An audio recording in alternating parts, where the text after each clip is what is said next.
time for another edition of Why Are You Awake? I'm Paul Farahvar. I'm your host. This week we have comedian M. Brown. Check him out online. Also, check out my website, Paul F. Comedy, for upcoming show dates. If you're listening to this right now, go on YouTube. You can watch it live. Subscribe on YouTube, youtube.com/Paul F. Comedy. And follow me on Instagram as well.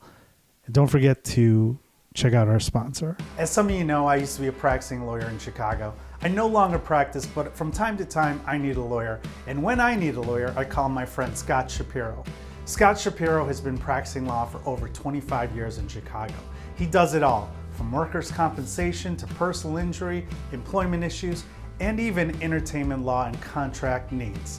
If you need a lawyer, call my friend Scott.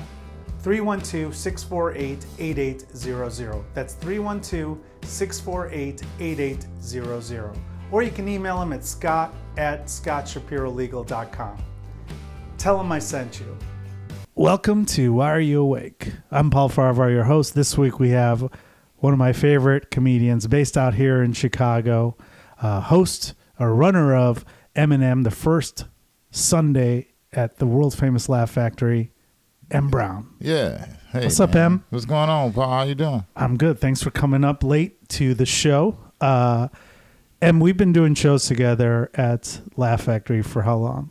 When did you start there? When I started comedy, I started at the Laugh Factory. Comedy. Let's start at the Laugh Factory. I became a regular at the Laugh Factory probably around 2015, 2016 when Jokes and Notes closed. Okay. Yeah, that's when I became a regular up there. Before that, I was just... I don't think I had ever been up there. Maybe once or twice. Who passed you over there? Man, actually, Did you do the open mic? Because I was hosting that open mic for years. I say this with all humbleness. I was funny. I didn't go through that whole you didn't have to go through any of that whole shit? past process. Yeah, Curtis was like, "Nah, bro, you good." Must be nice. That's racist. You just get past. We had to go through the audition process. And I remember we used to do shows at Laugh Factory, and I think we didn't hang out or talk much because you guys are all, everyone from the South Side, I think you guys are all cliquey. You don't talk to us people on the North Side. But then... That's not what happened. That's what happened. And then I feel like then you guys saw that, at least for me, I was like, okay, I saw you guys thought that I could make some of you guys laugh. And then I saw your bit with the Bonneville and the McDonald's. Right. And then we started talking about cars. And then that's how we became a little closer. Right. You were talking about getting a Jaguar. I'm like, don't get a Jaguar. Mm-hmm. Did you get a Jaguar? I got the Jaguar. You fucking idiot. I told you that. So I feel like that was it. And then I started asking you questions about shoes, because every time I buy a shoe, I'm like, should I get these? I want the bumblebees. You know? Right. Yeah. That's about it. That's as far as our conversations go, other than bitching about, not getting booked or stupid shit. A comedy, something like that. Yeah, that's all it is. But not really. We have regular conversations, I guess. It's always a good time when I see you. I'd be happy to know Paul's on the show. I'm like, oh, shit, Paul's on the show. Same with you. It's always a good time. I feel like it's especially now because if you look on the lineup, I feel sometimes there's no comfort because I don't know a lot of the newer comics. Mm-hmm. Now I'm starting to get to know them. But like if you're on the bill, I'm like, all right, it's going to be a fun show. Right. At least the crowd's going to be happy. Right. I get, especially when they put us back to back. I hope Paul says something I can bounce off of. Yeah. That's always fun. I don't like following you. It's hard. But then when you start doing that new thing where you're with your closer, I'm like, oh, that's fun. Because it's when you're like, I just looking at the clock. Oh, right. I love that joke so much. You still do that all the time? Sometimes. Yeah, I do it a lot. I love it. And especially when you get stuck and you really just don't want to say nothing else. It's a great act out too, especially at the Laugh Factory. They have so much stupid shit on the stage. I don't want to give it away, so people have to see it. But then I could also say on the flip side, when the crowd isn't good and you're not having fun, you're really bad about hiding the fact that you're not having fun. You can't be fake at all. Like you'll host a show, and if they suck, you're just like, all right, your next comedian. Like you just don't even try. Because it'd be like, why y'all? They not trying. Y'all not trying to laugh. Why am I gonna try to make y'all laugh? Y'all are clearly not here to have a good time. What do you think is? Do you when do you give up if you're hosting a show? Because you host your show, Eminem. Yeah. When do you give up if they suck? Are you like, do you like try to like do bit like let's say comedians come on, one bombs, then you go, you have to do your shit. But someone that does really good and they're not giving them love, what do you then do? What's the method of hosting? Usually by like after the second comic, I know if I'm just like, okay, whatever, it's cool. Like I know what y'all want to do. Y'all just ready to go home. I don't even yell at them. I just be like, y'all just ready to go home. So I'm just going ahead and keep this show rolling. Whenever y'all hear hosts come up and say that, hey man, we're just gonna go ahead and keep this show rolling. That host is ready to go to hell home. He's giving up. He's giving up on the show. He's like, all right, so y'all ready for some more? Y'all ready to keep the show rolling? All right, let's go. Next comic. Have you done New Year's shows? Yeah. At Laugh Factory or other places I've too? done it. I've done them all over. Yeah. That's usually the hardest night. Have you had like now 10 years? Once you're like in a certain level, you know what to expect. But some people don't know.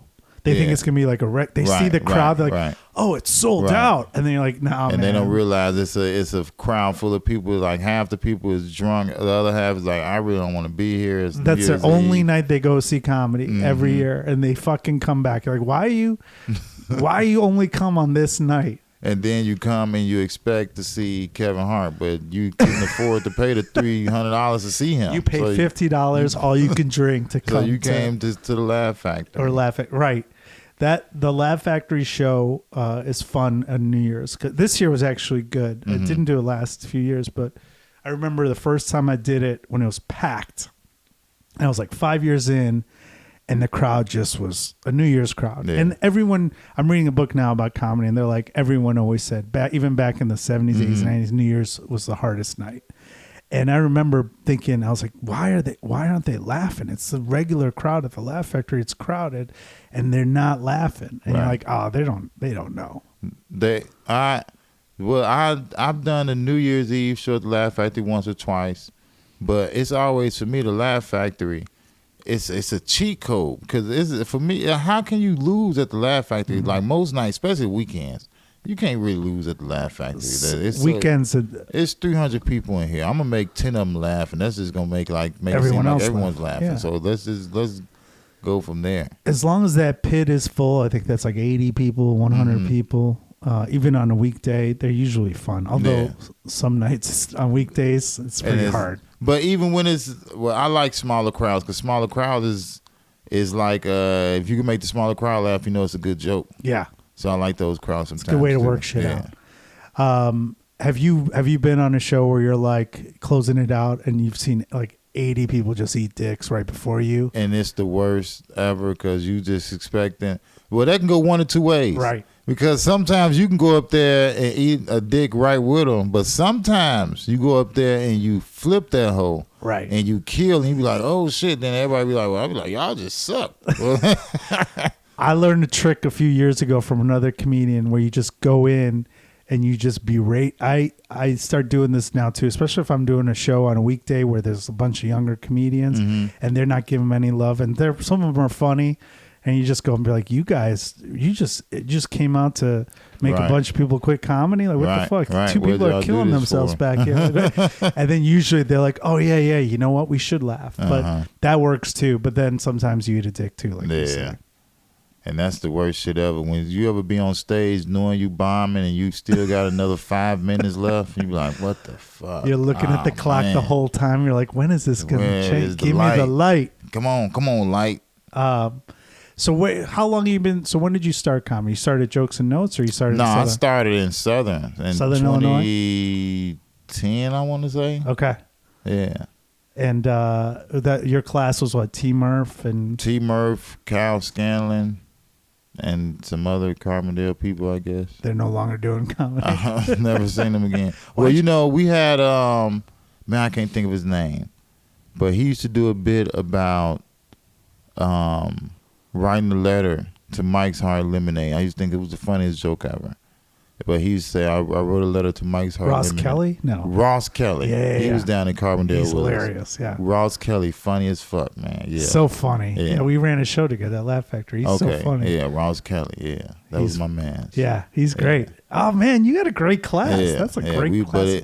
But we was just down there, but I think we the only ones that actually came to Chicago. Are you from there? Or are you from Chicago? No, I'm from Chicago. I just went to school there. Why'd you go there? What do you mean? Why would you go all the way down to Southern Illinois? Where did you go to? I went to Champaign. But I went there because like a lot of my friends were there. But a lot of cool people went to Southern because we didn't want to go to Champaign. You couldn't get into Champaign. I could have got in. I just didn't want. I didn't want to. What'd you get in your ACT? Like a 27. Did you really? Yeah. Fuck. Are you serious? You thought I was an idiot? I got a 24 and I got 22 the first time. Oh wow. 27's fucking good. No, it's not that good. Well, it's biased against black people, so it you probably could have got a 32. I knew that going into it. I'm like, you tricked the system. I got to answer like a white guy. I knew that going into the test. 27 is fucking good, dude. That's the most impressive thing I've ever heard of. I don't know any comedians that has a 27 or above. But you know what's crazy is I know somebody who got a perfect. Really? Yeah. 30 it was 36? Yeah, 36. Yeah. Really? I don't know anyone that got above 32. I know somebody who got a perfect. Well, he didn't go to Southern Illinois. That's for sure. No. I'm just gonna get a bunch. They actually end up selling dope. Oh, yeah, there you go. That makes sense. He probably figured out the systems and rigged against him. He's like, fuck it, I'm going to make money. Did you, I'm still shocked. Why'd you go? Wow. You could have gone to any other school. I mean, like Kyle's a dummy, our friend. Really bad grades. Oh, okay. So you did well on testing. Okay. But you chose Southern. What was your other choice if you didn't get into Southern? You had no other backup plan? I have no other choice. Well, when I graduated high school, I didn't really have a plan. I didn't go to school right away. I didn't go to school until January. Okay. So I didn't go to school. I actually went to visit my friends at Southern. I was like, oh my God, you guys are having a lot of fun. Yeah. So I was like, I'll be here in January. And that's what happened. Yeah. But then like they all end up getting kicked out. Your friends? Yeah. And I ended up graduating. So you met up with Kyle had a TV and radio degree. That's what you had? Yeah. Or does that come in handy anymore? Yeah. Like if neither of those things are in existence. If this microphone start shaking or something, I know exactly what to do. You know how to turn it on and turn it off. That's good. That's good. Okay, so you did comedy. You had a funny class of comedians. That helps a lot, especially when everyone's funny. That was just down there because, by the time I came back up here, we was in the class with, because, with me and Murph, because Murph used to drive up here. Yeah, T. Murph, he used to drive up here. We used to ride up here from Carbondale. And do shows and do jokes and notes and drive back. Jesus, St. Louis. That's like a 3-hour drive. 3. 4. 5. 5-hour drive to Carbondale? 4.5. Why wouldn't you go to St. Louis? Isn't that closer? We went to St. Louis a few times. What club is there? I can't remember. There's one I did that's really fun there. But we went there a couple times. But St. Louis was like 3 hours. Okay. But we knew it was important to know and get established at Jokes and Notes before we moved back up here. And you did sets when you guys were in college there? Yeah. It was bad, but it wasn't bad to the point to where they didn't say come back. Okay. Because I think of those times, I'd be like, man, how was we even making people laugh with the shit we was saying? You know, but... You thought you were crushing too. Thought we was killing, but... Have you gone back and watched or listened to any of your stuff? Oh, my God, yeah. It's the worst shit ever. And you used to invite everyone to your first shows too, didn't you? Yeah. I did too, but... No one really came... Anyway, still don't come. They don't come. Still. Oh, you guys! I'm gonna come next week. No, you're not. Oh, yeah, no, you're not gonna come. Don't lie to me. I went back and watched the set that I did. It's 2012, and it's like it hurts to watch. And I see the YouTube count. I mean, I've since taken it off, but there was like 800 people that saw that. And you're like, oh. I want to call all those people and be like, hey, it's different now. Come back. Like, you know how many people you might have turned off that saw you when you sucked? You know what would be the worst that I look at when I watch them? Not just the jokes, but the outfits. I'd be like, what the fuck was I thinking? Wow, what are you wearing? It's just, I don't know, just be bullshit. Like, whoa. Were you trying too hard or just not trying at all? I don't know. Like, give me an example of what you're wearing. Flannel. It's like a button-up shirt. So you just weren't trying. Like, right, just wasn't trying. That's fine. It was just like, dude, what was this? It's worse if you're trying to do something and it didn't work out. Yeah. You just didn't care. You were in fucking Southern Illinois. Not even that. It wouldn't even be stuff like, it's just be like, this is not a good stage outfit. Like, why would I wear this? What's a good stage outfit now? A t-shirt. You just wear a t-shirt? Something plain. Just something that doesn't draw attention to the rest of. I wear jacket, sport jacket. I started doing that in 2018. Just like a bomber jacket. Yeah. But that's pretty plain. You know, it doesn't draw attention. Straight color. Yeah. But I always match my shirt with my shoes. That's the one thing I do. I think I learned it from the black community and younger people. You probably did because before then your shoe game sucked. I know you guys are so mean to me. You had the worst shoes. Like, I'm trying to think who had the worst. I got them at Groupon Goods and I'd go up to Calvin and he'd be like, "What the fuck is wrong with you?" I'm like, "Really? These aren't cool?" No, man. They're just plain. I got better. Yeah. I went to Adidas for a long time, but then like 4 years ago I started getting Nike. I got Jordans. But I like the low cuts. You guys always say get the high tops. Yeah, you gotta get the highs. I don't like high tops. I mean that's just what's cool. I mean lows are cool, but you know. Do you have a lot of Nikes too? You have a lot of Jordans too. I got right? a few, yeah. Not as many as Calvin. I don't like to compare. What do you think how often are you buying new shoes? Man. Are you allowed to say? I'm not. Your wife was gonna get pissed at you? Man. Are you buying more than 5 shoes a year? 5 pair of shoes a year? Yeah. Nike, if Jordans. I could limit myself to 5 pair of shoes a year, I would be a millionaire. But you're also selling, you're getting rid of some too, right? Sometimes, like I just sold a pair a couple days ago because sometimes you'll buy a size that you know don't fit, but you'll buy it just because. You're going to sell later? No, because you want that cool. shoe. Really? Yeah. You know you're never going to wear it? No. What do you do with it? You just display it? Yeah. That's fucked up. Yeah. It's like it was sitting in this glass, and it's the shoe behind it, and I have them lined up. Do you have a room with all your shoes? Yeah. I look at them while I play. I look at them while I play video games. You're like, oh, those are cool. It's like decor. No one would ever see the room. Are they all Jordans? For the most part. There's a couple of bronzes. That's fucked up. I got an Adidas. Okay, so couple pair of Air Force Ones. I got some Kobe's. Couple pair of Kobe's. Do you buy them? You know they're not like what they're like. Not even close to your size. You know you'll never wear them. You just buy them for the looks. Why don't you get? Is it because they don't have your size? Paul, I'm asking questions that people are going to ask. Yeah, I mean, dude, it happens. Okay, like give me an example. Example. Was they like the first Jordans? Like no, 87. There's some shoes that's like they look really cool. I'm like, oh man, y'all got a size 12. No, we don't got a 12, but we got an 11. Man, I can't fit no 11. But if I get booked for something really cool and I need this shoe, I can wear some thin socks. It'd just be uncomfortable. Just be uncomfortable for a couple of hours. It's happening. That's fucked up. Paul, if you ain't never wore some uncomfortable shoes on stage to look cool. I have, but I'd get bigger. Why don't you go bigger? Because then you could just wear extra that just looks stupid. You rather wear 11s than 13s? I'd rather wear, yes. Because of wearing a 13 would just make 13, it doesn't fit my body composition. But you're not squeezing your toe in.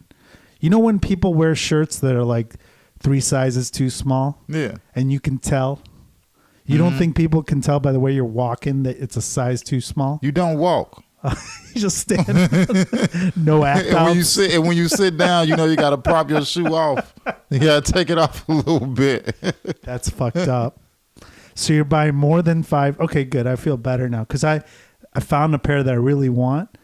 Those yellow ones I told you about a year ago. Now they have them in low cut. The yellow and black ones. Yellow and black. It's got white in it. I don't like that, but I didn't want a high top, and I got them. But if I wait till my birthday, I get 20% off. So I'm gonna wait 2 more weeks. Don't wait. Just get them. Yeah. Then I'm gonna buy another pair. But you said, but I feel better because I only buy I'll buy 5 a year. That's it. That's my limit. So the rule is, I can't be I don't want to see you in the same pair of shoes 2 times in a row. Agree with that. I never wear the same shoes 2 nights. No, not just 2 nights.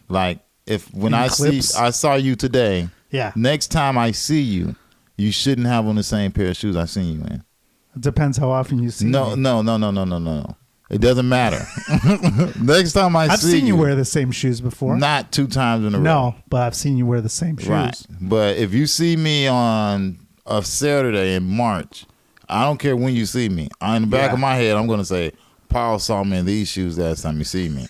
I can't wear these shoes again. I would look like an idiot. I would look like a freaking trash bag. Okay, so I feel weird because let me ask you if you're this neurotic. If I'm wearing Nike shoes, I wear Nike socks. I don't wear Adidas socks. I can't. The socks have to match the shoes. No, because won't nobody know. See, but that fucks me up. And Kevin Bozeman's like that too. But I can't. And I've been on the road. I was on the road last week, and I didn't bring. I had Adidas shoes and I had Nike socks, and I was like, "Fuck!"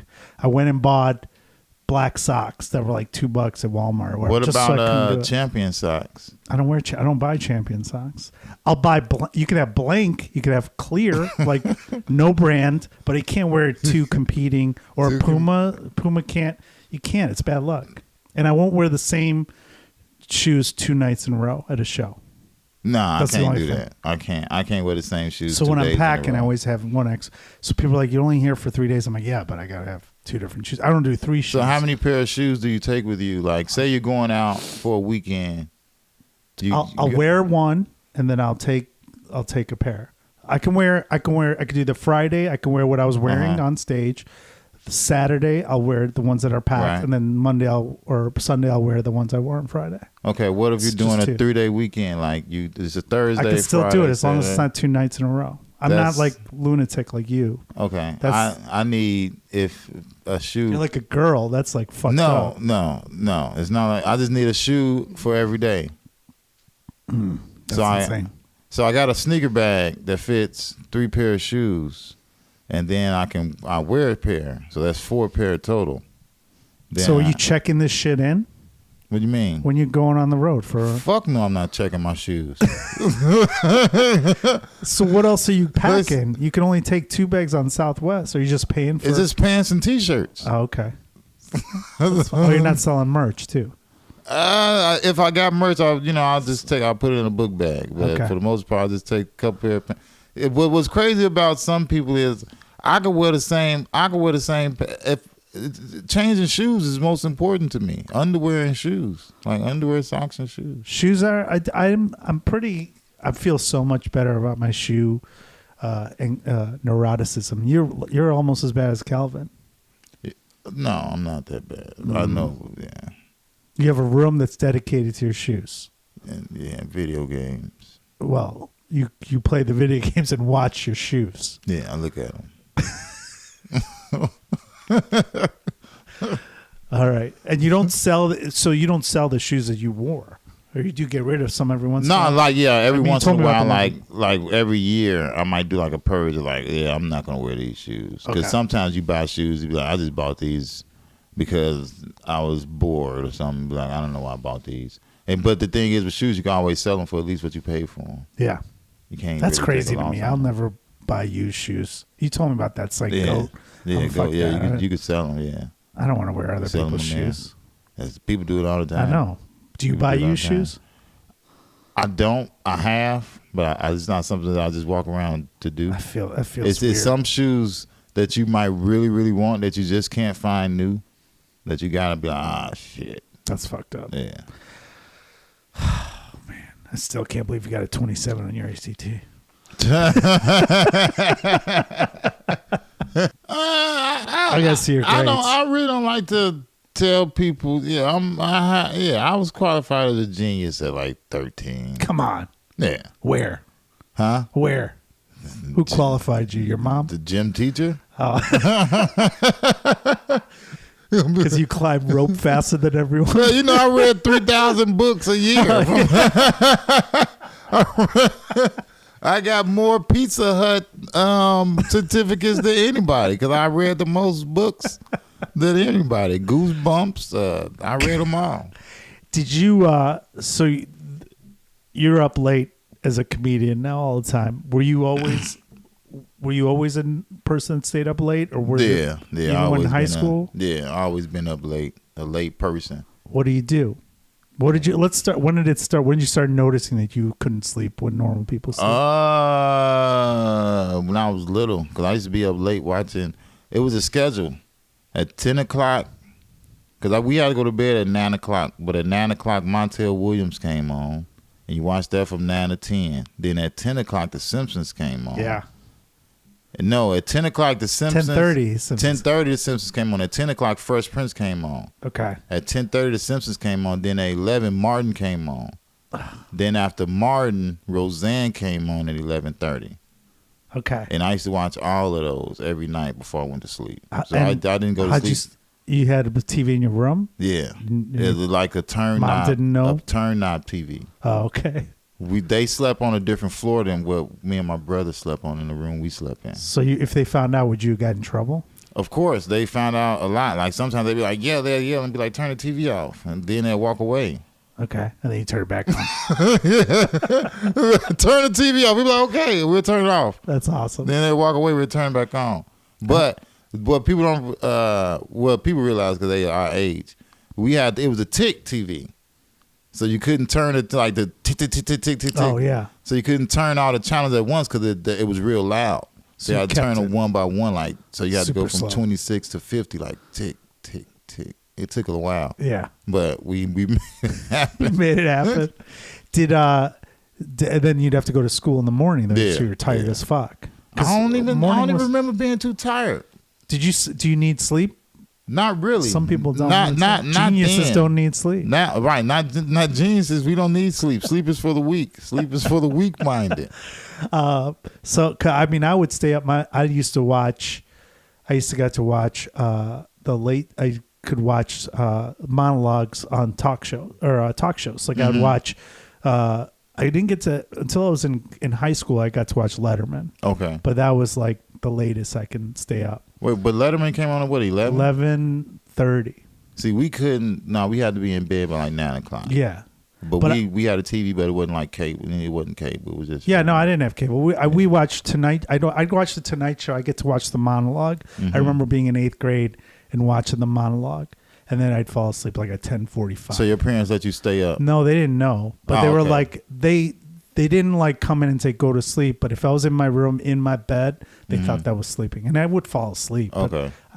Because a lot of times you watch those monologues now, and you're like, I didn't probably get 90% of the shit they were talking about, but I was just like, oh, it seemed cool. I wanted to do talk shows. When you was a kid and you found out that like other kids stayed up, like parents let them stay up late, did you just be like, oh man, your parents must don't care about you? Or did you think no one else got to stay up late. I was I was always the night owl of the group of my friends. Even when I was in high school, like I never wanted to go home. Mm-hmm. Like they were like, it's like 2:30. We'd go to get food at like Denny's and shit. Yeah. Even when I wasn't drinking, and we'd just go there and hang out and never want to go home. Like I don't want to go home. Right. But I was always up later than everybody. I didn't have a curfew when I was in high school. I remember that. I had a curfew freshman year, 10:30, but then after that, did you not have a curfew, or did you just know what time to be home? My parents didn't give me a curfew. Okay, so they didn't care. They didn't care about me. They just couldn't control me. I was just a fuck up. But I would drink a lot, and then we'd go out, and then I think if I ever came home late a couple times, I'd be like, well, I didn't have a ride, and I didn't want to get into car. Was you the youngest? Yeah, my brother he's 7 years older than me. Oh, okay. I'm the youngest too. Yeah, so in age, right? I'm the youngest of 6. Oh, you had 6 brothers and sisters? Yeah.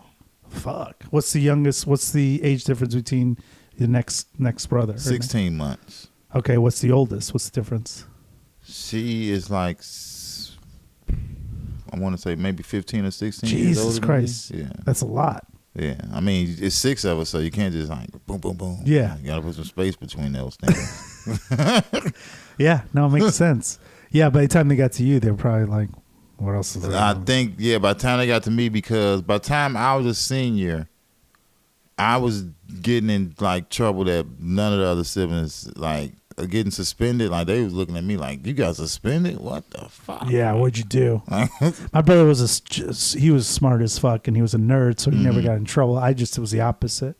I couldn't compete with his education, so I became like popular, like a social butterfly. Right. Just drank a lot, and I just wanted to I became popular. But I'd stay up late, and then in college, I wouldn't take classes that were early. I'd be like, if it was a 9 o'clock class, I'm like, too bad. Even if it was something I was like, oh wow, it's a class about The Simpsons. Right. Oh, it's at 9 in the morning. Never mind. Can't take it. Were you like that bad in college too? In college, I was because in college I would take the early classes in the morning so that I could stay up late. What do you mean? So I would stay up late, take the classes in the morning, study during the time when the other people was in class. So I would be done with class by 10 o'clock. So that way I can go and do my homework or study and be done with that by 12, 1 o'clock. But you had to wake up and go to class. I didn't sleep. Oh, you just stay up? No, I wouldn't just stay up, but I wouldn't I didn't need I didn't need a lot. I didn't need 7-8 hours of sleep. Wow. I probably would go off for like 4 or 5 hours. That's not healthy. When you was in college, did you do anything? Was anything healthy? You didn't do nothing healthy. That's fair. Neither was the Molly. Fair. So what'd you do at night? What were you doing late at night? In college? Yeah. Everything.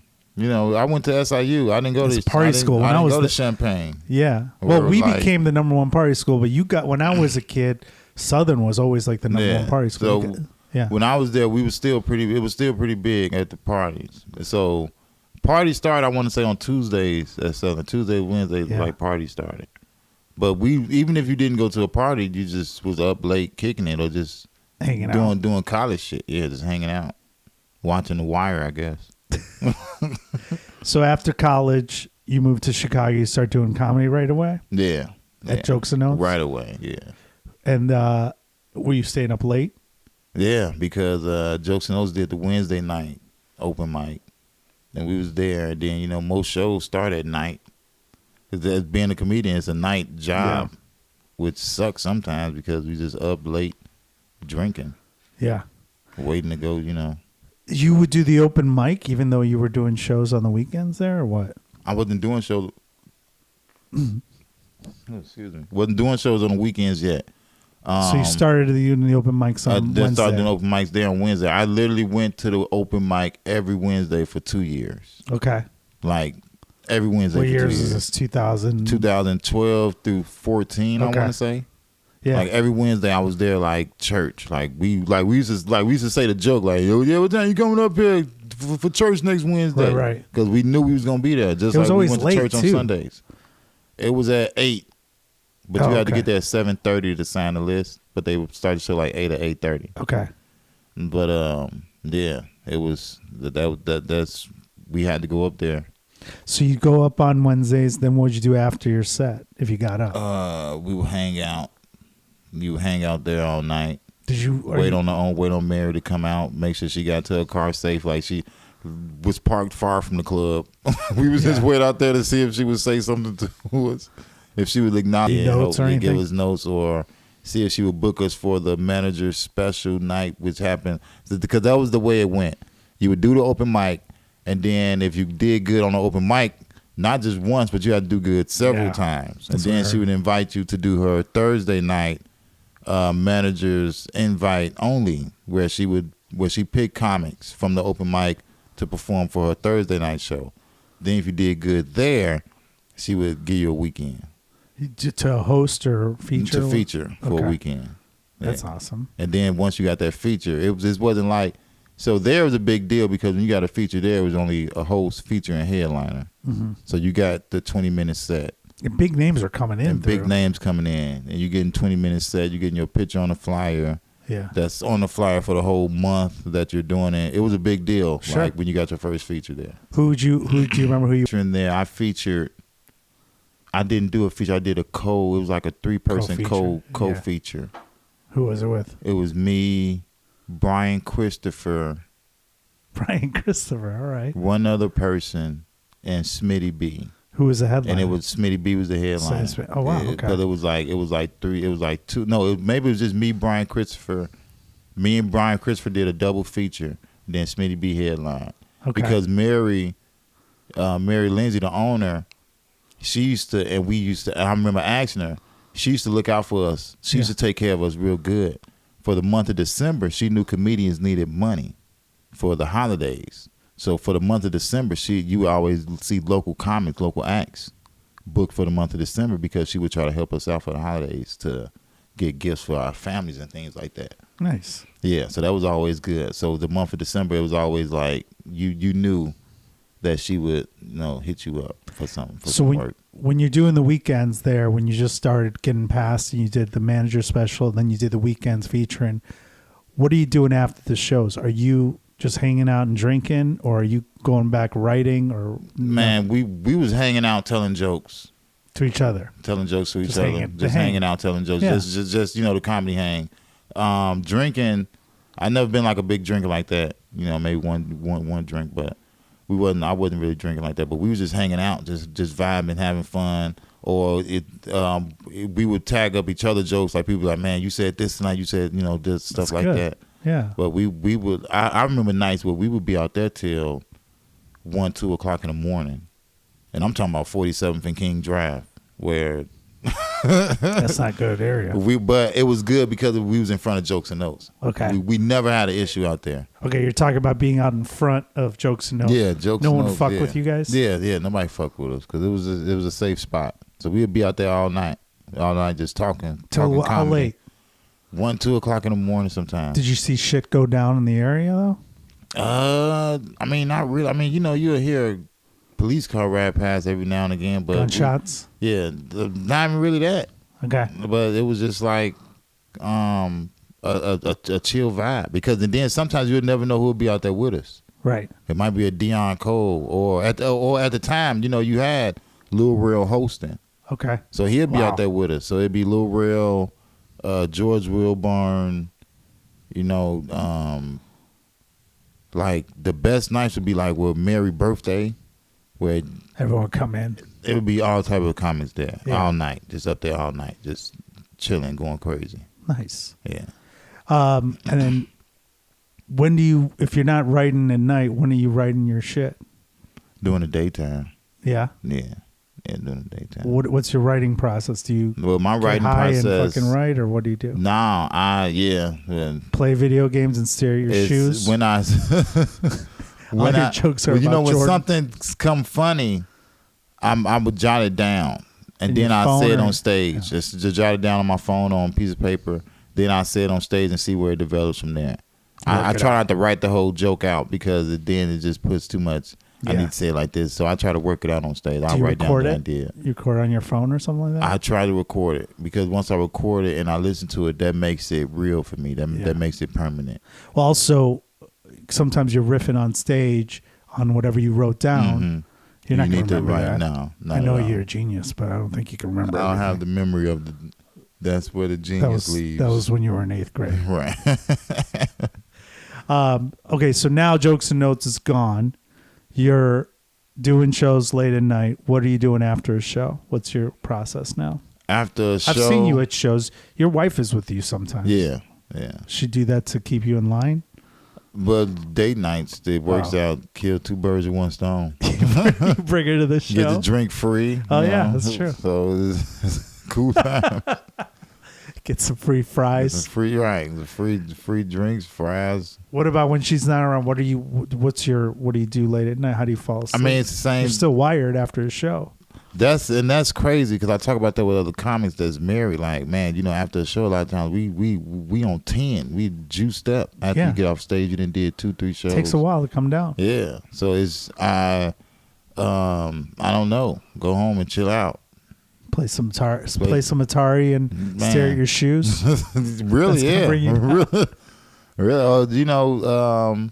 Sometimes we'll hang out after shows, but now at this age, we don't really do too much hanging out after shows. I can't do the hang anymore, just because I don't drink anymore. And when I do, I'll have one at the most. But and I don't smoke pot, so there's nothing to do. And I just. But why do you call it pot? It's the pot is such a derogatory term for marijuana. Smoking pot? Yeah, it's pot derogatory? Pot is it sounds so bad, pot. I'm smoking pot. I don't smoke pot anymore. I don't smoke pot. Well, you call it marijuana every time you say marijuana. It? Weed? It's marijuana. I think weed is more derogatory than pot. No, pot makes it sound like it's the pot.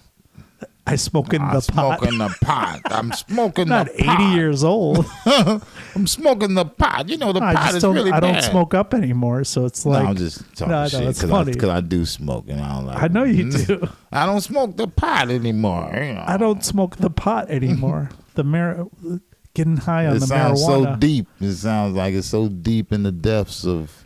I can't perform when I'm high. Well, I recently switched from blunts to papers. Okay. And that is healthier. Well, how is it healthier? No tobacco. In the papers. So I didn't cleaner.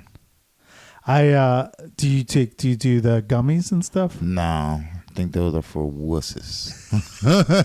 How often are you smoking? Do you wake and bake or no? I like saying wake and personal. On the nights that you're getting you have to be creative. Nah, it's just just a regular day, regular thing.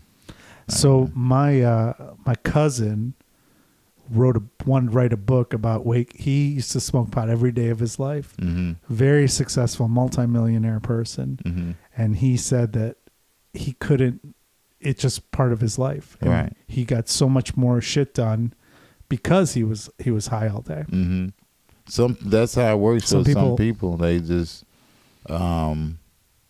he comes up with ideas. Right. And when I'm high, when I used to get high, I used to come up with great stuff. And sometimes you write it down and it's not as great as you remember it. But I mean, it is something you say. But the problem with now, I just can't. I get too paranoid. I start thinking way too much. Even if it's like they say sativa, whatever. Right. Like my body reacts. So even after the show, you just gave it up altogether. I can't. No, I can't do it.